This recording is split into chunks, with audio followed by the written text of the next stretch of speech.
All this week, our weather forecasters are bringing us special reports on how the weather affects every one of us. Yes, on Tuesday, Paul Mooney went up in a gyrocopter over the Solway.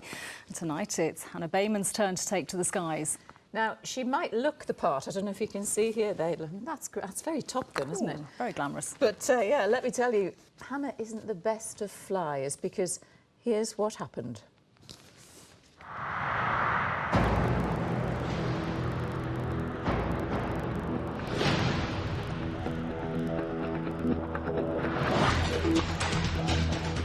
The Hawk Jet, the RAF's favourite sports car.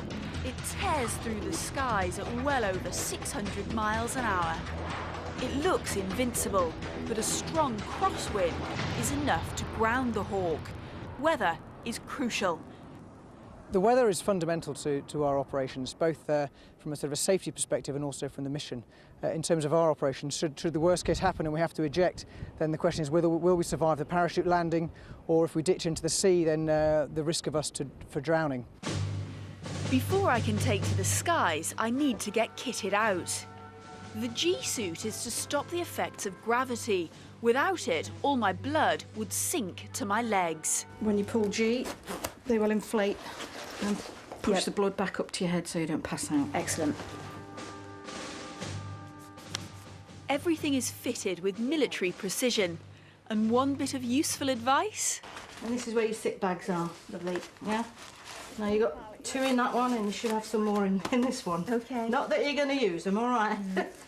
You know, you're going to be good. And finally, a briefing on today's weather. It's breezy, with crosswinds of more than 30 miles an hour. Much more than this, and we wouldn't fly. It was a little bit bumpy, actually, today. Perhaps not a typical summer's day, perhaps. And I think they're going to find it fairly turbulent, so it might make things a little bit interesting for you.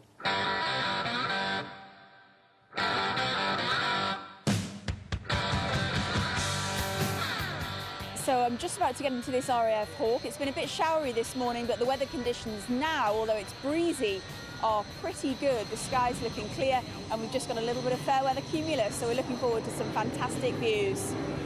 Our mission is to support an army unit on exercise in Norfolk. This is exactly the kind of sortie a trainee pilot makes with 100 Squadron before going out to Afghanistan.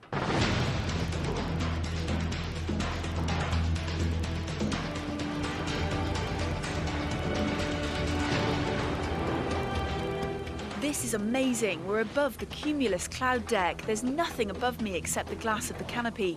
It's like being in a bubble. We plunge from over 20,000 feet, swooping in low over the coast.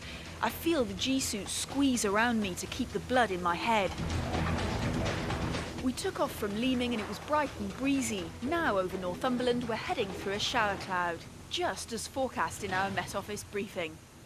I think they get it right the majority of the time, is fair to say. Invariably, there are a few unpredictable scenarios that come in and take them and us by surprise. But they're exceptionally well trained and they provide us a very good service.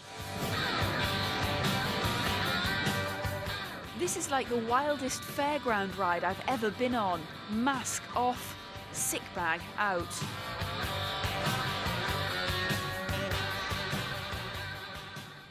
The things I thought would be awful, like the G-suit and the oxygen mask, were actually quite fun. Of all the things, it was boring old motion sickness that got to me. Oh dear. I just kept being sick, just would not stop being sick, but great experience. Not the best flyer in the world, but amazing views up there. Absolutely fabulous being above the cloud base. Bad to the bone. Bad to the bone. Oh dear, we're laughing in here, but her little face there. How she managed to stay absolutely fabulous after all that, I don't know. Did you, is it fair to say that you didn't really enjoy it then, Hannah? Carol, do you know, I actually had a fantastic time. It was brilliant. It was one of the best days I've had so far this year. It really was, although it didn't look like it. I'd love to go out again. I'm not sure if they'd take me, though. I'd definitely take extra sick bags, I think. Sorry to anyone, by the way, that was having their tea when we showed that. So on to the weather now, and the Tyne Bridge behind me. Of course, on Sunday, tens of thousands of runners, myself included, are going to be pounding across it for the 30th Great North Run. We'll be talking about the weather for that at the end of this forecast. forecast. First, our headline for tomorrow, mostly dry. Unlike tonight, we're having another sharp shower here in Newcastle. Tomorrow, dry but cold. It's going to be a chilly day. Overnight tonight, the temperatures could fall pretty low. It could even be low enough. I'm just going to put the hood up because this shower is really kicking in here at the quayside. It could even be chilly enough tonight for us to get a touch of grass frost. Tomorrow, though, lots of sunshine, just the outside chance of the odd shower. It's never going to be that warm, though, despite the blue skies. Now, after tomorrow, let's have a little look at the next few days in Cumbria. The cloud starts to thicken up over the weekend from the west. It could bring us some drizzly rain, particularly on Sunday. And the outlook for the northeast, very similar. All eyes, of course, on Sunday for the Great North Run.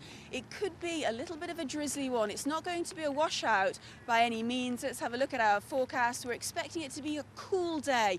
Crucially for the runners, it's not going to be too hot and it isn't going to be a washout. There could be some drizzly rain, probably no more than the odd shower, and the breeze should die down as well. So a cool day for the Great North Run on Sunday and a sunny but crisp and cool day to come tomorrow. Carol. Thanks, Hannah, very much. Cool weather for a half marathon is no bad thing at all, Not is at it? all. Absolutely right. That's it from us tonight. We'll be back tomorrow, the usual time of 6:30. Join us if you can. Have a lovely evening. Bye-bye. Bye-bye.